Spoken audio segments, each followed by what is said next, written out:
Kami putra dan putri Indonesia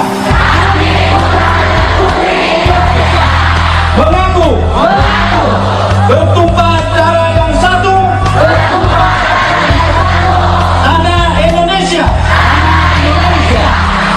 Dua, kami putra dan putri Indonesia mengaku berbangsa yang satu, bangsa Indonesia. Tiga, kami putra dan putri Indonesia menjunjung bahasa persatuan, bahasa Indonesia. Assalamualaikum warahmatullahi wabarakatuh. Apa kabar Ananda semua? Semoga selalu dalam keadaan sehat. Kembali lagi bersama saya Mutiara Rahmadani Putri dalam mata pelajaran Sejarah Peminatan. Nah, pada hari ini kita akan mempelajari mengenai sejarah sebagai peristiwa dan kisah. Sejarah sebagai peristiwa.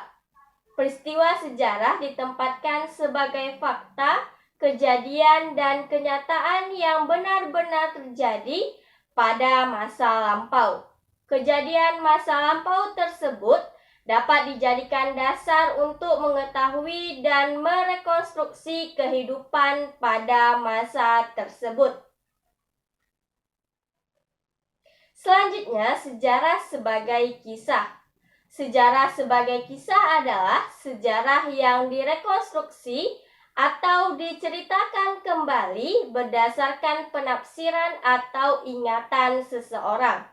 Sejarah sebagai kisah juga merupakan pendapat masing-masing para sejarawan yang masih utuh dan belum disimpulkan menjadi satu. Sartono Kartodirjo membagi sejarah menjadi dua, yaitu yang pertama sejarah dalam arti objektif, yang merupakan kejadian atau peristiwa yang tidak dapat terulang kembali. Selanjutnya yang kedua yaitu sejarah dalam arti subjektif, adalah suatu konstruksi atau bangunan baru yang disusun oleh penulis sebagai suatu uraian cerita. Selanjutnya, ciri-ciri peristiwa dapat dikatakan sebagai peristiwa sejarah. Yang pertama yaitu bersifat unik. Sejarah berbeda dengan peristiwa lain, tidak bersifat umum, hanya terjadi sekali. Kalaupun terulang, maka tidak akan sama seperti peristiwa sejarah aslinya. Nah, ciri yang kedua yaitu abadi. Peristiwa sejarah akan selalu diingat sepanjang masa oleh rakyat Indonesia dan tidak akan berubah. Selanjutnya yang ketiga yaitu penting.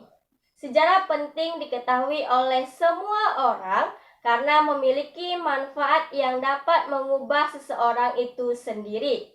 Contohnya, seseorang dapat mengetahui kekurangan dan kelebihannya karena mengetahui sejarahnya.